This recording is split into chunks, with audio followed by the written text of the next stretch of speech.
Okay, guys, make sure to like, comment, and subscribe. Now, fasten your seatbelts. Here we go. All right, guys, I'm back, and tonight we're going to be looking at an in-depth analysis of I, Pet, Goat 2. And this is a short animated film. I think most of you are aware of it, but I'm doing a very, very in-depth look at it. Now, this is going to take me several installments, and I won't be able to do them one right after another. I'm going to be working on them in between other news and information that I bring to you. So, but I will be doing them regularly. I'm hoping to have the second installment done this weekend. So this, again, is going to be a very in-depth look at this short animated film. Now, let's come over here. This is the film in question, and it's 3D animated short. It's called I, Pet, Goat 2. Now, why is it called I, Pet, Goat 2? Well, there's a couple reasons. This takes place, or at least the first part of it takes place in the classroom that George W. Bush was in on the morning of 9/11. Remember, he was reading to the children, and apparently the book that he was reading was Pet Goat, or I Pet Goat, I believe is the name of the book. And so this is I Pet Goat 2. So it tells us right away, it sets the mood for this whole short film. And it's extremely prophetic, this short film, because as we go through it, I think you're going to really open yourself to that idea that, man, they were telling us in advance. So these people are extremely talented. This is very, very well done. Now, I have kind of broken it up so that I have the pictures, and so we don't have to rely totally on the film and stopping it. But I want to play you a little bit, and then with the pictures, I'll explain to you what you just saw. I think that is probably the best way to do it. Now, if you want to familiarize yourself with this, you can go out to YouTube and just put in I, Pet, Goat 2, and you'll see the animated film, and it's 7 minutes long, probably because of the fact that George Bush paused for 7 minutes from the time when he heard that the plane had hit the tower to the time that he actually took action and left the classroom. It was 7 minutes, and this film is exactly 7 minutes.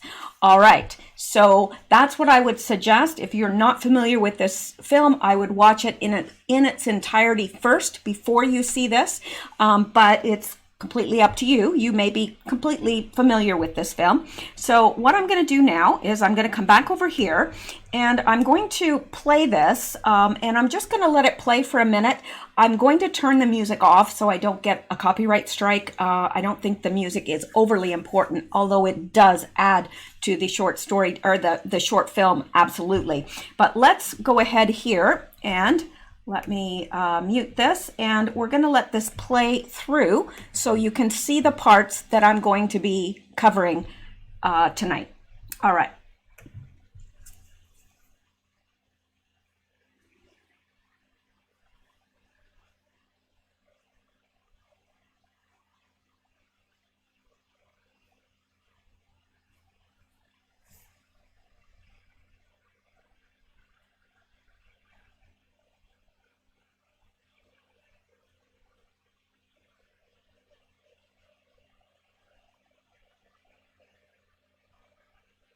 And this is George Bush. Now, what I'm going to do now is I'm going to go back and I'm going to explain to you the opening, because it's very important in this installment that I kind of,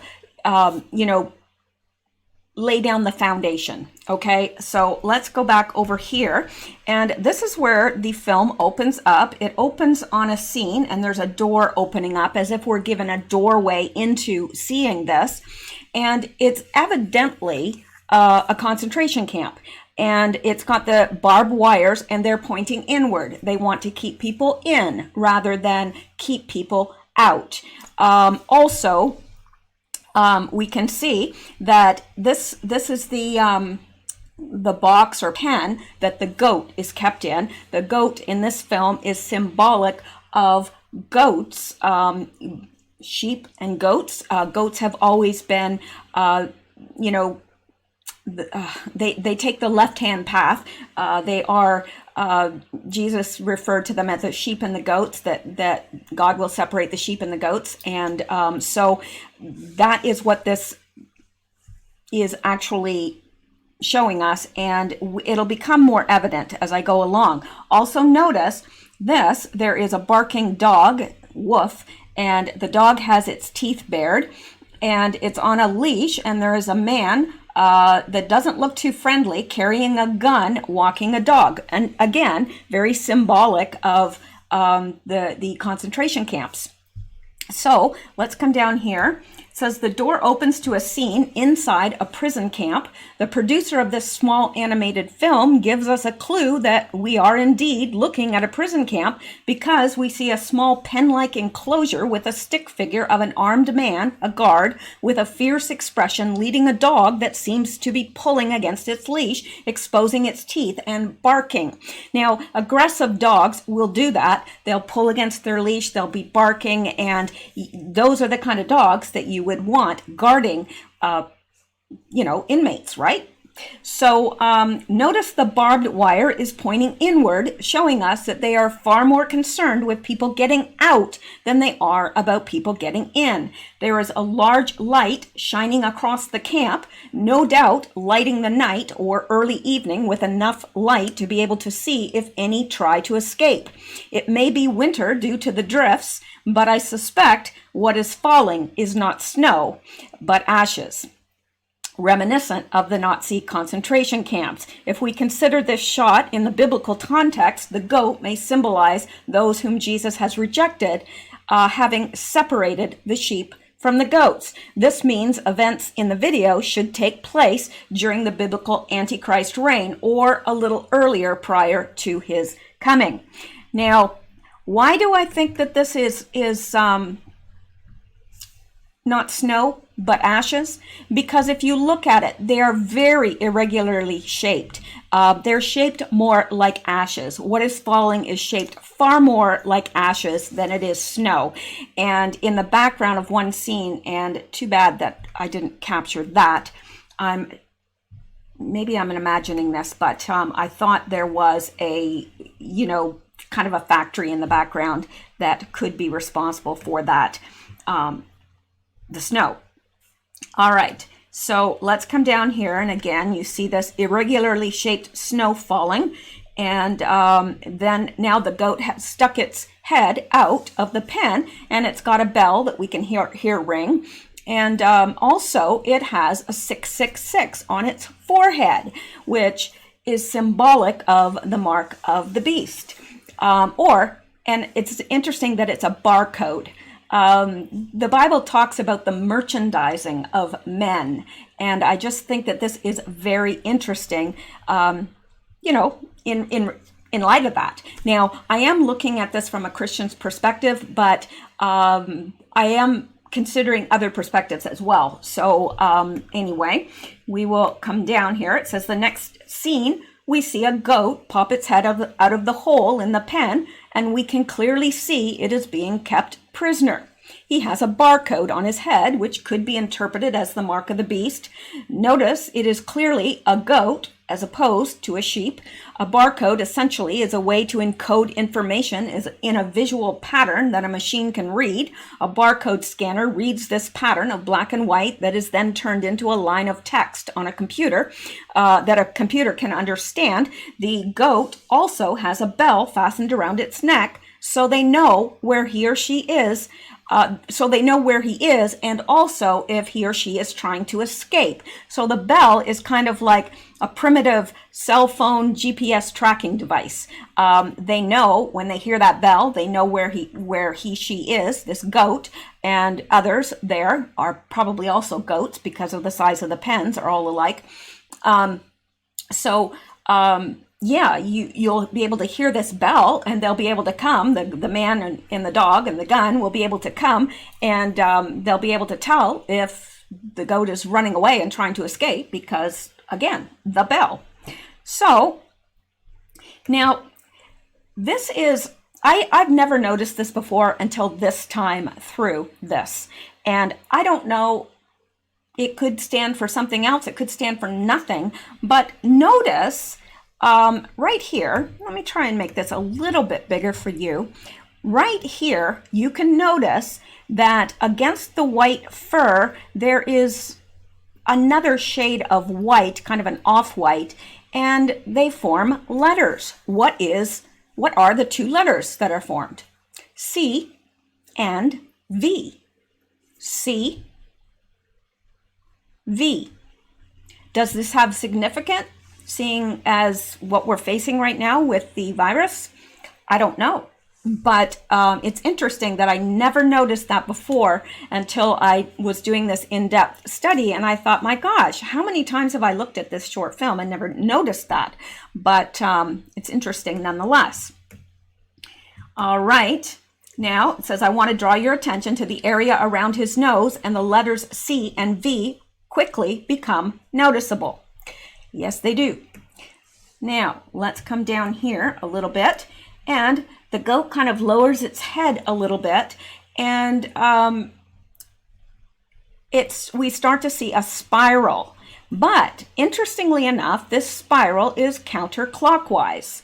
Now, yes, there is a whole thing to do with spirals and what they mean and what they symbolize. And counterclockwise is not a good movement for a spiral. Now, I realize that this is probably indicative of the fact that this goat has been brainwashed and is under some sort of mind control, because it's very evident the way, the goat is just staring and the spirals are going around, that is probably what's happening here.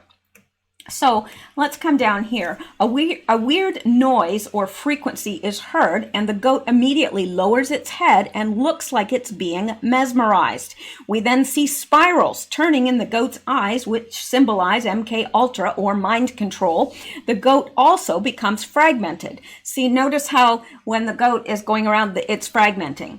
And that is very, very symbolic, because we often see that in even in magazines sometimes to symbolize MK Ultra type programming, because they fragment the personality.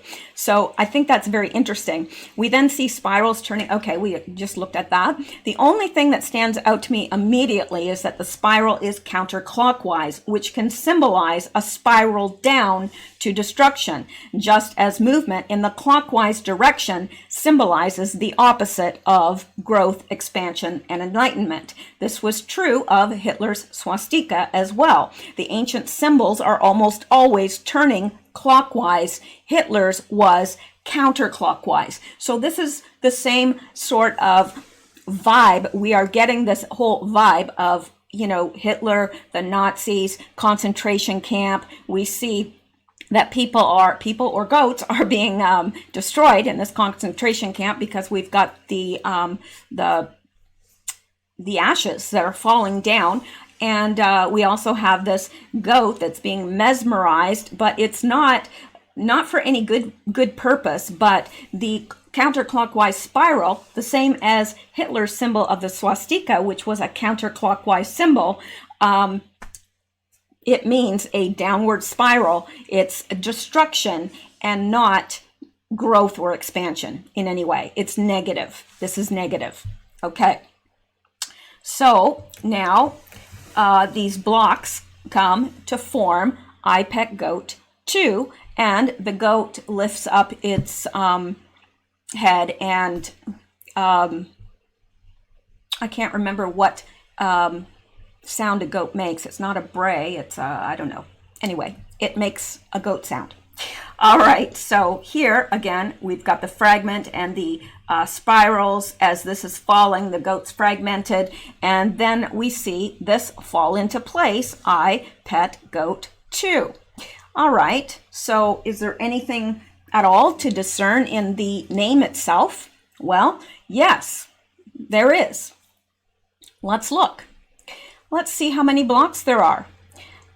Let's count the orange blocks, because those are the ones that they've made predominant. I, pet goat, 1, 2, 3, 4, 5, 6, 7, 8, 9. So there's 9 letters in the orange. Oh, and don't these look a little bit like towers? 11s, 9, 11. Right, and then when it opens, they're in the classroom where George Bush was on 9/11. So yeah, you can see the symbolism already. Just in this short bit has already started. They've already started to lay the foundation of what this is about, what we're going to see. So let's come down here.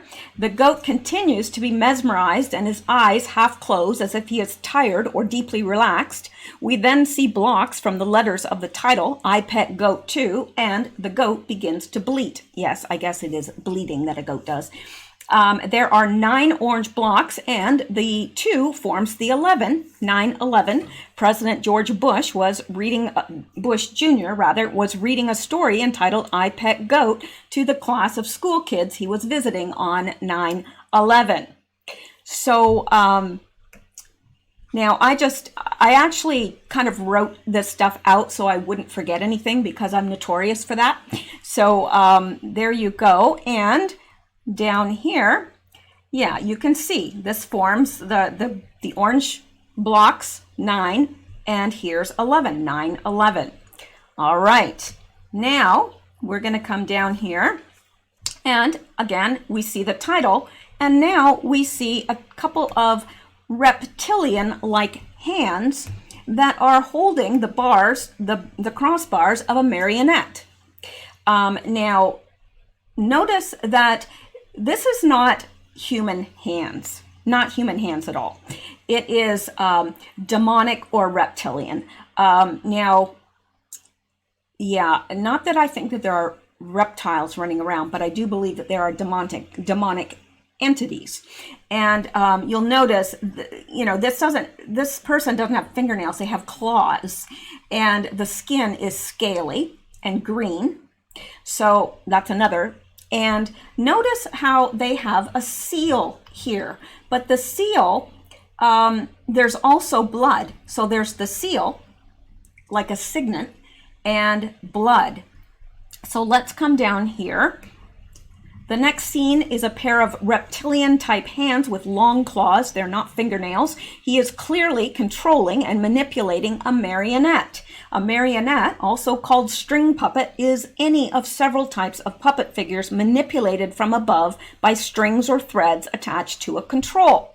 In a simple marionette, the strings are attached in 9 places to each leg, hand, shoulder, and ear at the base of the spine. By adding strings, more sensitive control of movement is achieved. Among European puppets, marionettes are considered the most delicate and difficult to master. Some are capable of imitating almost every human and animal action, and that came from the Encyclopedia Britannica. This creature has a seal of some sort on his right forefinger, and yeah, the creature has a seal of some sort on his right forefinger, pointing finger, or trigger finger. On the other hand, the left hand, there is a gold ring in the symbol of the dollar bill. This is the finger where a wedding band would normally be placed if one was married, but this person appears to be married to money and materialism. So they are a master manipulator, because marionettes are very difficult to control, the most difficult of puppets to control. So this person is a skilled manipulator, and also they are married to money and materialism. Also, what is that signet ring? What was the significance of a signet ring? Well, I know in biblical days, the kings had a signet ring, and actually it would be it was usually some sort of a wax thing that they would, or what have you. I don't know exactly what it was made of, but they would press it into wax to leave their signature. And they would seal the letters with that, so that when someone got that, they would know number one, this came for the king because that is his signet. And also, no one has opened this. So it's interesting. That was kind of his word. Like, and his word was the word. So the king's signet ring was extremely important. And so this person has a signet ring, but it's full of blood. So whatever he has marked with that signet, it has resulted in bloodshed. That is how I take that, because, you know, knowing what a signet ring is used for, like the king would sign laws that way. He would put his, you know, drop wax on it and seal it with his signature so that everyone would know, okay, no one else wrote this. The king wrote this. He signed it. This is from him. This decree is from him. So this person has a signet ring as well, but his has resulted in bloodshed. All right, so I think we're ready to go on here. And next we are up to the point where we find out that who this person is manipulating is George W. Bush. So we're going to go back and we're going to watch the next little portion of this, and I'm going to go through the symbolisms that we see. Now, let's go up to here. Now, this is where we are in the story, and we're going to just watch this for a few minutes, then I'm going to take apart the symbolism. He's dancing, now he's back sitting on a chair. We see symbols on the blackboard. We see a map over here. Now, what he says here, he goes like this, like, oh, I just thought of something, but he's also pointing up to something as well. And he's making some signs with his hands, and at first I thought it was sign language. I've tried to find out what that might mean, but I don't know. Like I said, there is so many symbols and so much to catch in this short animated film that I think it would be impossible for any one person to get them all, but I'm working on it. So, all right, so here he's doing this, and then he says, fool me once, and then he kind of pauses. Hang on here till he starts talking. He's thinking here. Notice he has the dunce cap. And the teacher's kind of, she says, fool me once. And then he says, fool me.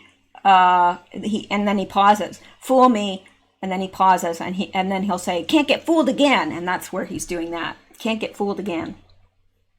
And notice this is a curse. When you point fingers like this in the occult, it's a curse. So he's literally cursing the classroom there.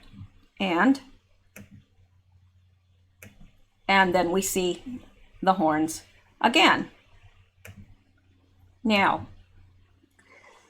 we're going to come back to this. We're going to go back to our pictures here.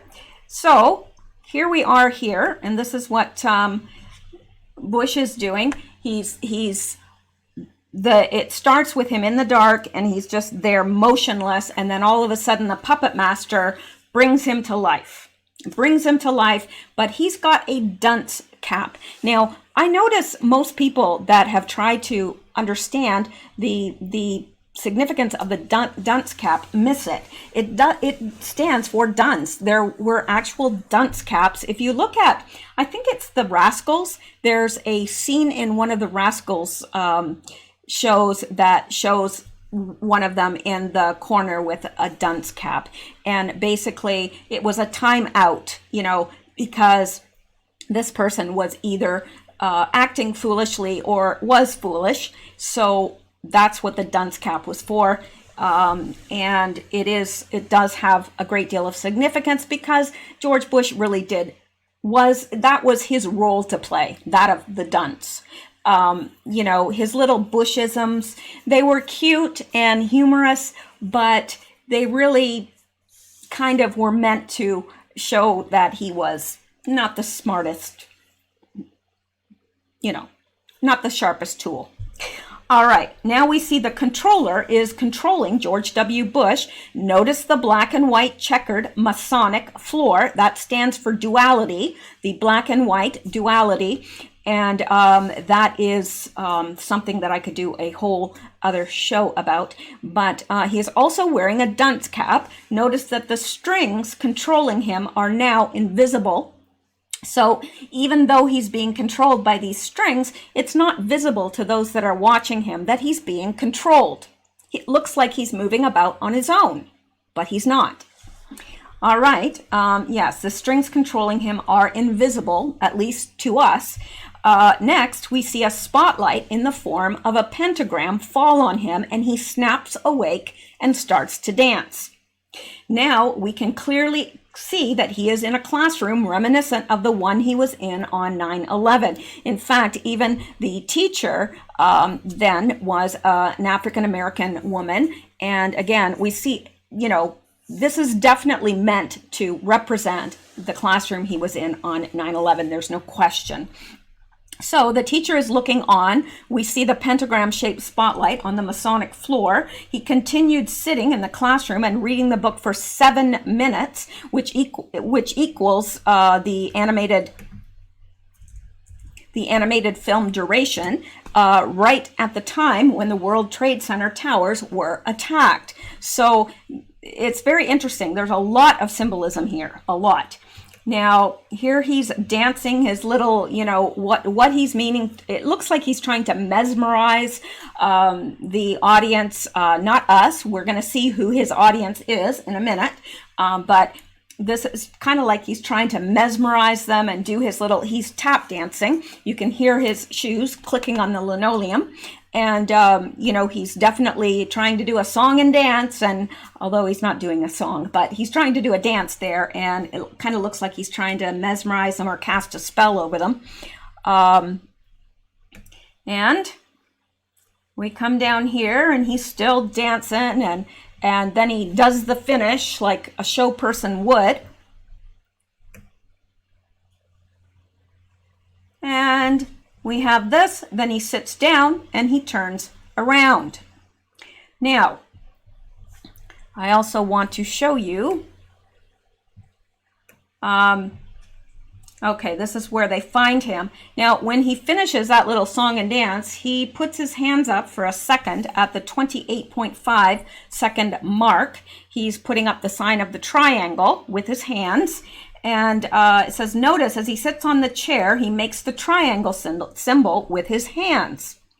Then we're going to get into some of the symbolism that's on the blackboard because that's very important. All right, here we have a burning house. Over here, we have a shark. And up here, we have a penis that looks to be ejaculating onto the shark. So who is fueling, so to speak, the shark? The penis. The penis is fueling the shark. And the shark is, I don't know if they're causing that house on fire or what, but let's take a look down below here.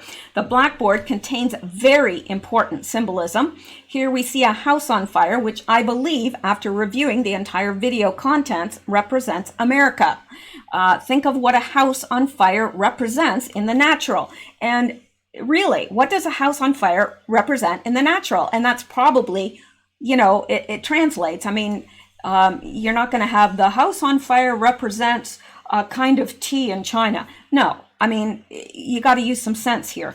Think of what a house on fire represents in the natural: loss of protection, safety and security, loss of material wealth, and more. Where are we sitting right now in America? Well, we've got a loss of protection, safety, and security because of this virus and other things. A loss of material wealth is happening right now. Whether that is what this is discussing or not, it is definitely discussing a period in time where America will be on fire and there will be a loss of protection, safety, security, loss of material wealth, and more. Notice we have a shark looking on, baring its teeth, And shark, is this Wall Street sharks? Is this being caused? Is this a crash? Is this what? What is causing the house to be on fire? I don't know if this shark is causing the fire or not. He is certainly growling at it, certainly not making it any better. So notice we have a shark looking on, baring its teeth. It represents the deep state. Possibly could represent Wall Street, could represent the deep state is a very large group. So there's deep state Wall Street, there's deep state, lots of things. So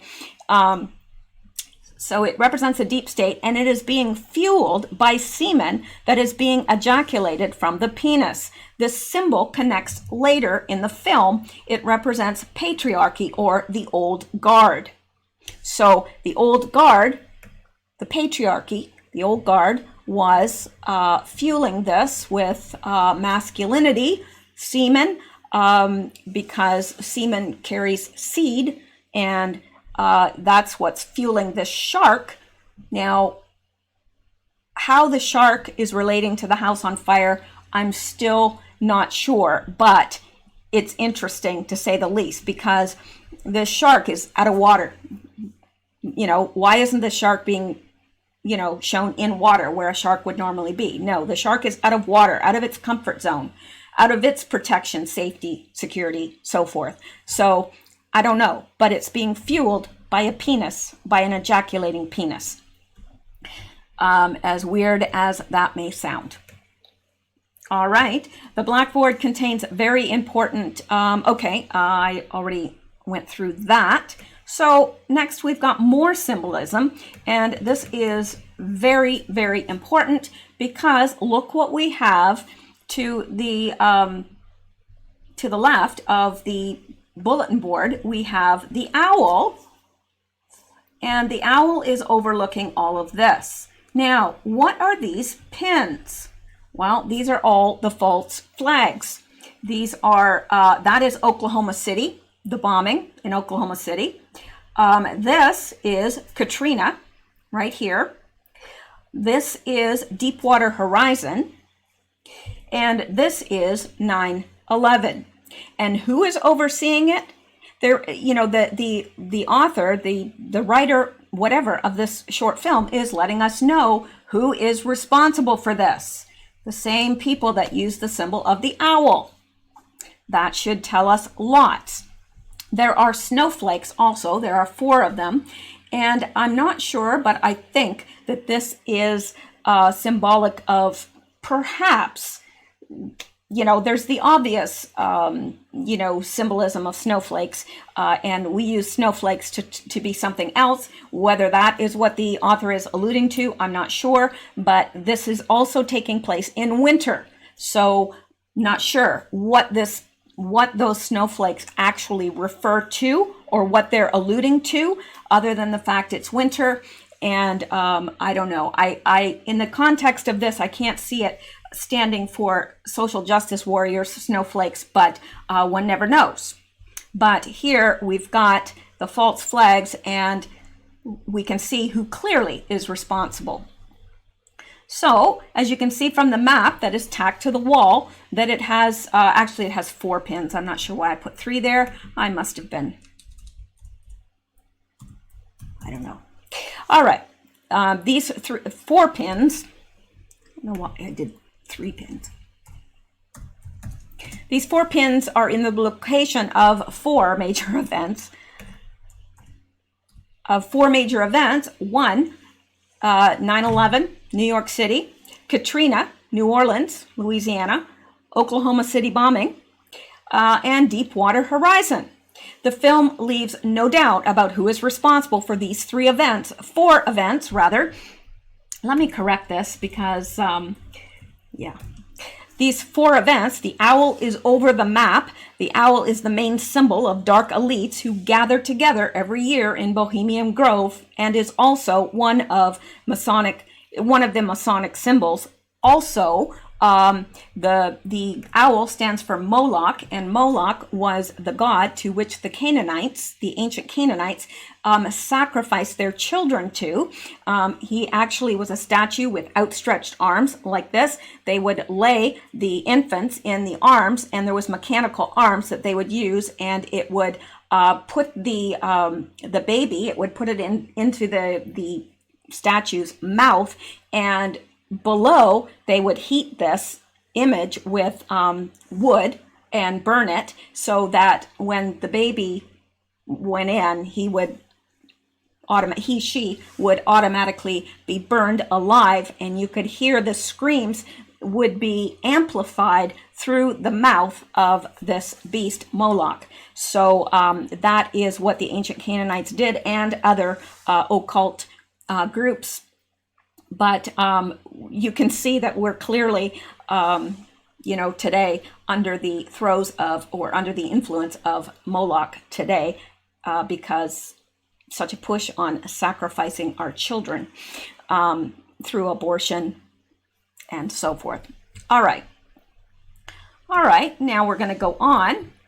So we're going to look at a few more symbolisms here. Here we've got left brain, right brain, and split. We've got an equation here.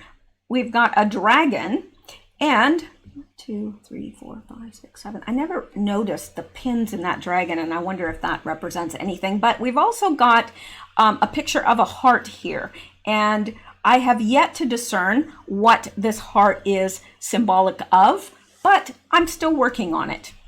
All right, and beneath the blackboard, we have a picture of a brain being split open by lightning, whereas on the right, there is a reptile dragon invading the human brain area. There is also a so-called, there is a so-called reptilian brain located between the cerebral hemispheres. So right in here, like there's like a little thing that called the corsa callosum. Gosh, it's been a long time since I was in school. Well, not that long, but it's been a long time since I did sciences. So this comes down and splits, and in between there is an area called the reptilian brain. Now, why do they call it the reptilian brain? Well, it's not what you think. It's nothing weird. It's just that is the area of the brain that they say is the most primitive, because it controls those things that we don't even have to be conscious to control, like digestion, fight or flight is in with that, and all sorts of stuff. So let me just read this to you because I can't remember what I wrote. Beneath the blackboard, we have a picture of a brain being split open by lightning, whereas on the right, there is a reptile dragon invading the human brain area. There is a so-called reptilian brain located between cerebral hemispheres. The lightning is often symbolized used in the occult to symbolize Lucifer, who fell like lightning from heaven. So the brain cut in two casts thoughts of the story of Adam and Eve's fall, when they perceived good and evil, became dual. A separating mind emerged in their consciousness and eliminated the contact between earthly consciousness and spiritual sphere, between the logical hemisphere and the intuitive one. Since that time, people are quite literally out of their head, don't see the most important, and are easy to manipulate. What the dragon on the right is actually doing, he is manipulating that. So this split between the brain, and it caused a consciousness to come upon man, that when in the Garden of Eden, that he was now all of a sudden aware of evil. And so it basically there was a separating of the mind that occurred, and in their consciousness, it eliminated the contact between earthly consciousness and spiritual sphere. Because remember, up to that time, Adam walked with God. He literally could see God. He walked with him. But after that happened, of course, there was no more contact like that.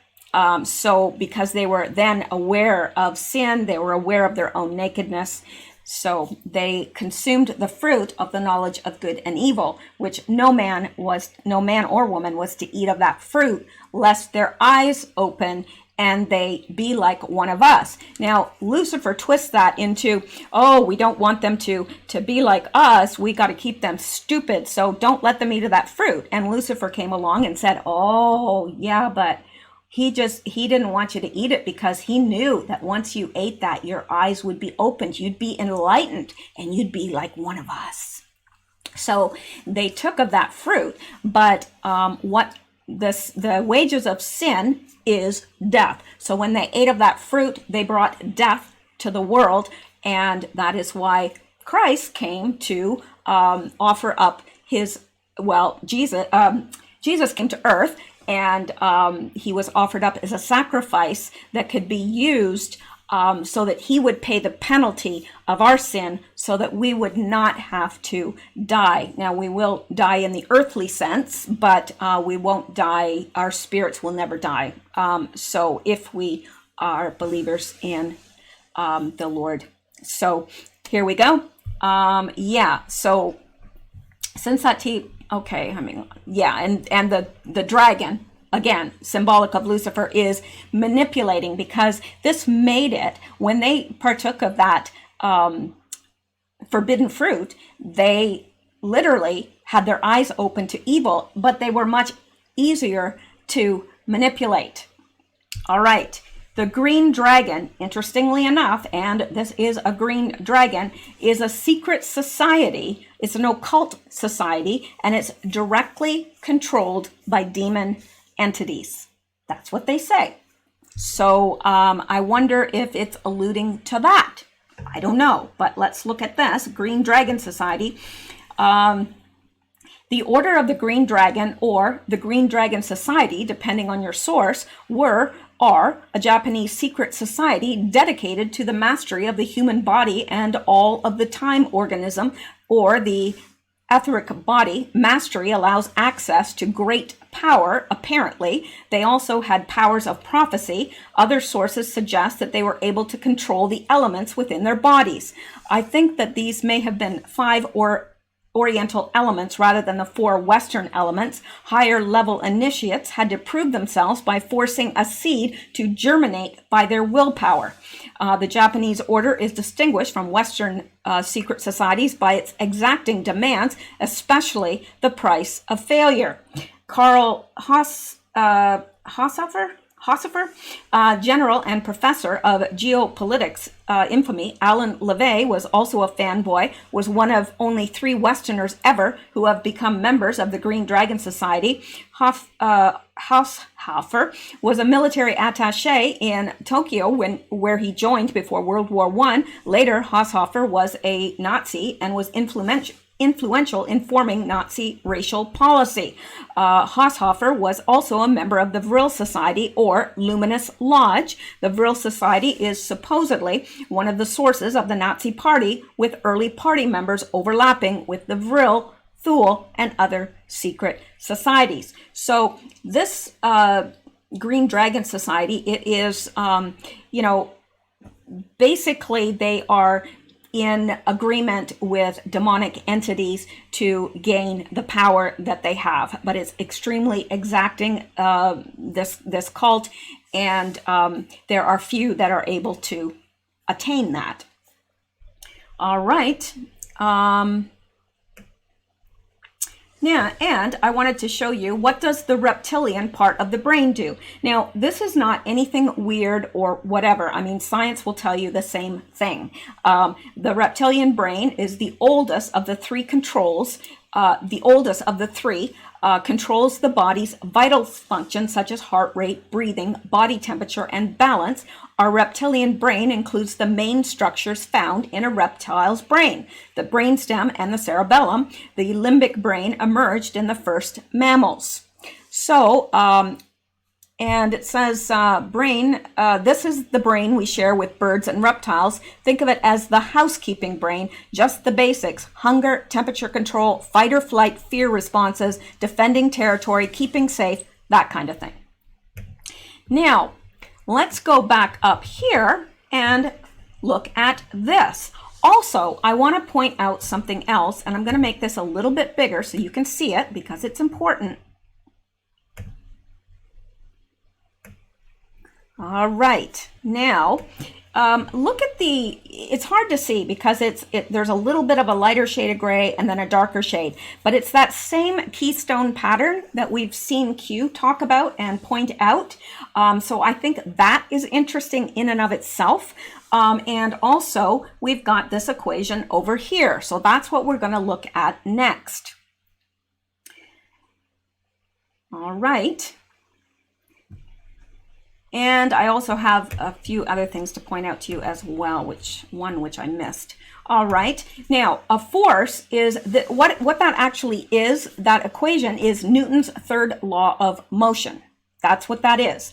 A force is a push or pull that acts upon an object as a result of its interaction with another object. These two forces are called action and reaction forces and are subject of Newton's third law of motion. Formerly stated, Newton's third law is, for every action, there is an equal and opposite reaction. So let's go up here again at where this was and look at it.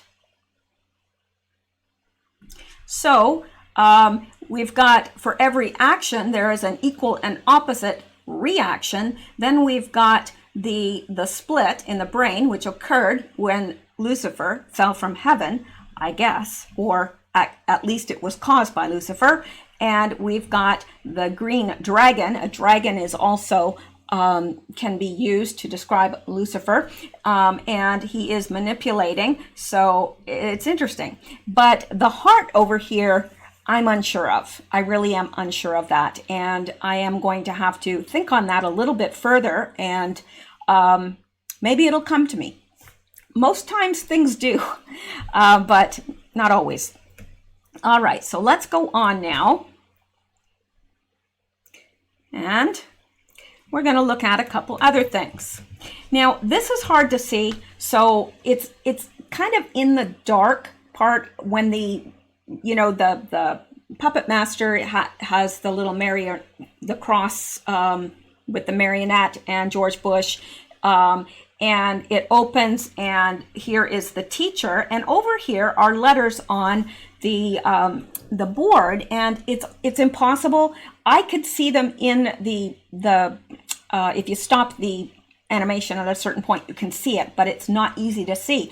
But of all the letters up there, the A is offside, and no, I'm sorry, the O is offside, and the Z is offside.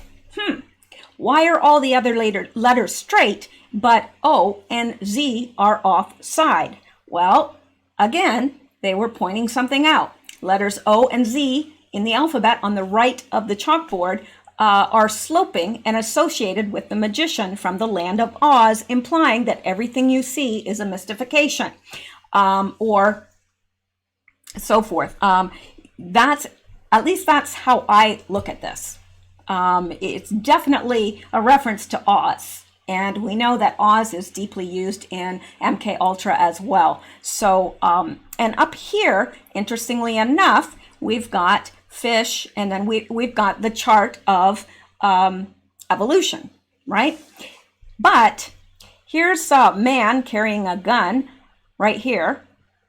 There's a monkey with a spear, an ape with a spear, and then it turns into a man with a gun. And then we have this break here, and we get to this enlightened man. Now, Lucifer has always wanted us to get to the state of illumination. Why? Well, it's the process of knowing, or Gnosticism. Gnosticism is not Christianity. Gnosticism says you can get to God, you can get to heaven, you can get to the divine by knowing, being enlightened, having secret knowledge. But that's not what Scripture states. For those of you that are Christians, that's not what Scripture states at all. It is only through the sacrifice of Jesus that we are reconciled and become part of the divine. So they are wanting to obtain this divinity, sort of, but they want to do it the wrong way, in a way that's not prescribed through Scripture. and they want to do it through knowledge, illumination, Lucifer, illumination, secret knowledge. Yeah, that is how they want to get to this enlightenment. So this enlightenment, you know, I think they're probably saying this is a good thing. I don't think it's a good thing, because I think that it's an enlightenment aside from the true God. And we can see here by the clock, it is, oh, maybe 1 second or maybe half a minute after 12 p.m. And you think about the doomsday clock. This is after doomsday. So maybe if that's what this is alluding to, and I would think that it would be, because now, of course, I know a lot of people will say, well, it's probably noon. I don't think so. I think that this is symbolic of something. I think that everything that is in this film is symbolic of something. And so that's what I think it is. It says above the chalkboard, we know evolution, we show evolution, then a jump to enlightenment, and we just discussed that. The clock is just shy of 1 minute past midnight, meaning perhaps that this is the start of a new era that is being depicted here. I don't know. It could be depicting that it's past doomsday, or it could be depicting that it's the start of a new era, a different era. All right, now this gives us a very clear view of what is on the blackboard in its entirety. So we see that we've got a game of hangman happening here. And it looks like the word is evolution, but there's letters missing, right? So there's I-O is missing, and U. U-I-O. U-I-O is missing, okay? And this guy is just about one more guess on the letters, and this guy is going to be dead. So what are they saying here? Either evolve or die as a race. I mean, as a species. I don't know, but and also we have these hearts here, and those hearts are going to correspond to characters later in the short film. So we'll be covering those later as we get to them. But those are symbolic of 3 hearts that we will be seeing in the film. All right, and let's come down here. If we do not complete our evolution, we will die. This is a Gnostic world view. Notice as well the 3 hearts on the blackboard. They will correspond to 3 characters in the short film that we will visit later. And remember, he said, when he was sitting down there, he said, well, you didn't hear it because I didn't have the sound on. Fool me once, shame. Okay, sorry. Fool me once, shame on you. Fool me, can't get fooled again. That's exactly the words that are spoken here. This is a common monologue we are told as children, but in reality, to believe that getting fooled once will automatically guarantee that we will not get fooled again is a recipe for disaster. Only knowledge can prevent a pitfall from occurring twice. Knowledge is literally no ledge. You must know the ledge in order to avoid the ledge. Otherwise, you will fall into misfortune time and time again. Oh, how they love it when you blindly believe what they say, don't they? Absolutely. So here we have him using the sign of the she-goat, or, I mean, it's got many different names, but it is occultic in nature. It's the horns of Satan or Baphomet, the goat, and that is what he's doing here. Then he starts to turn, and we'll see that he turns into another person. So let's go back and view this. We're going to see this right from the part where he starts to turn into somebody else. Let's watch.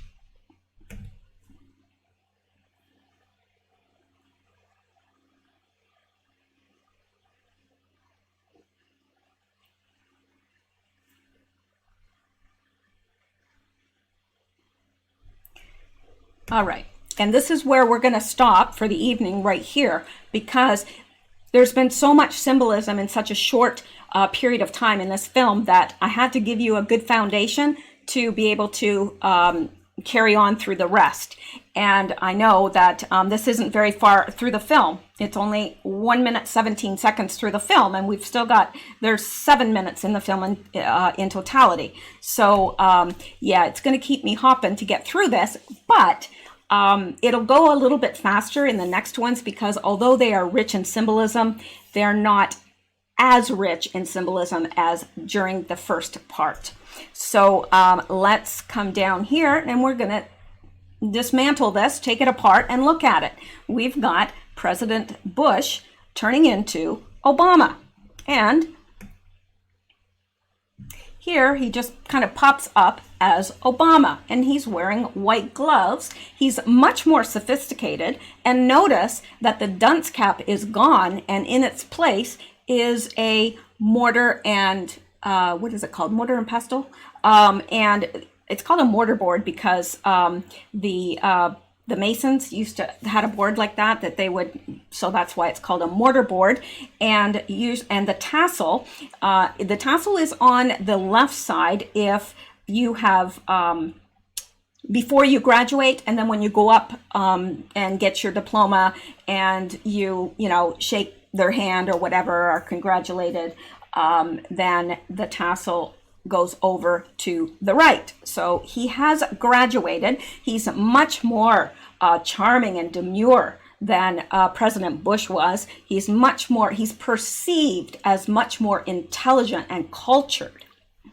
But we're going to see a few things here. We're going to see that right here, he's got the sign of the crescent moon and star, which is the symbol for Islam. It's on his cheek. Notice also his tassel is purple. Purple is the color of tassel that law students wear. So this tells us what he has graduated from, law. He's graduated with a law degree.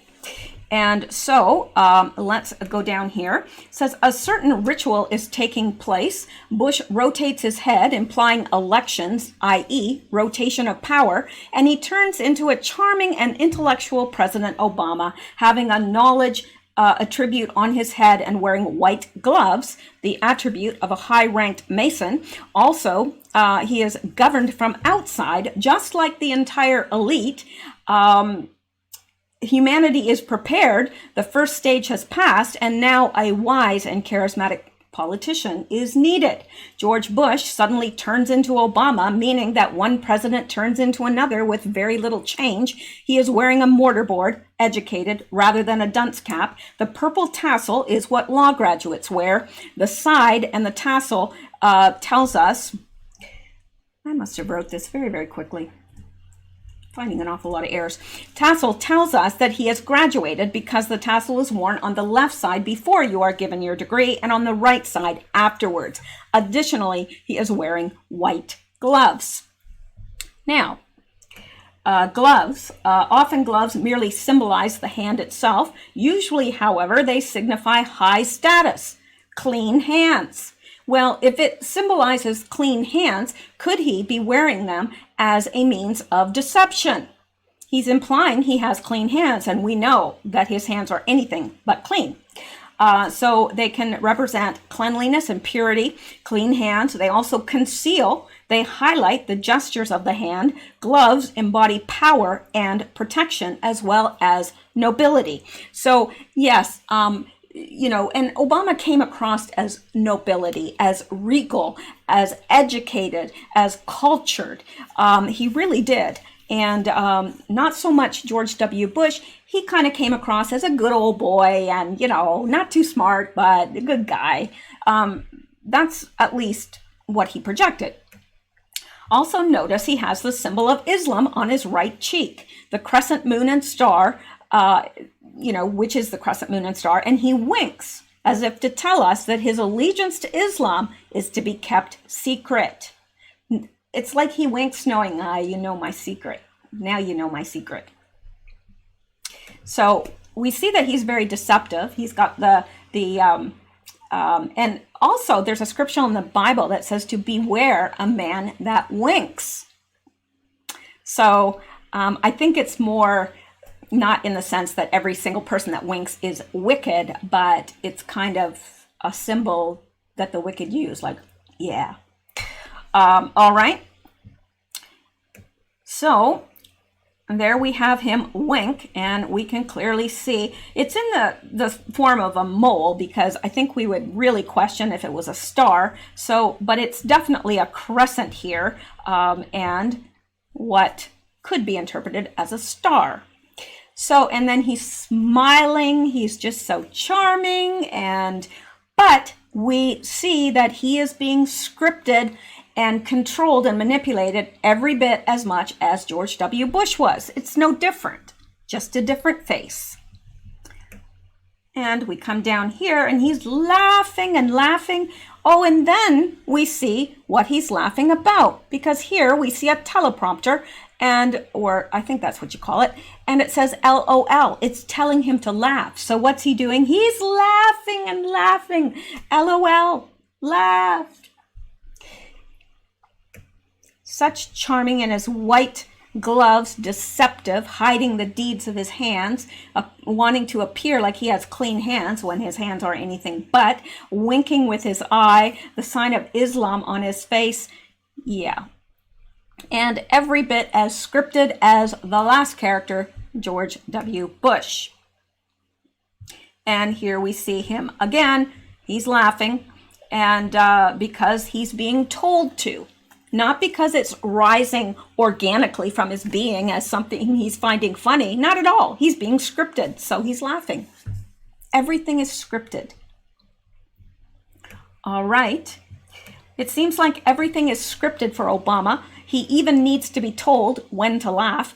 Do not let yourself be deceived by the world drama. It is an act of manipulation, nothing else. Now, when the scene changes from Obama, we see who President Bush and President Obama have been performing for. And it is this girl right here. She's dressed in white, carrying an apple, and she's wearing a rose in her hair. Now, we're going to leave this here, and I know that that'll make some of you upset because you're like, no, continue on. But this would be a very long video if I continued on. So I will try to have the second installment for you this weekend. Not sure, it won't be tomorrow, but it could be Saturday or Sunday. And I will be back tomorrow with another video. I do have another video prepared, but it's getting awfully late and I still have a phone call to make. So there you go. And I will, what I'll do is I'll place these in what do you call that? When you put all the videos together so they play at once, a playlist, so that it'll be easier to see when we're all done. But when we come back, we're going to be exploring who this person is, what she represents, and what's about to happen. So there's a lot to this short film. As you can see, there's a lot of symbolism and a lot of stuff being communicated here. So we will visit that again. And thank you so much for your interest in this. I appreciate it. And I hope you'll come back to see me, not just for more of iPet Go 2, but for my other videos. Why not? All right. Thank you guys. You guys have a great night, and I will catch you in the next video.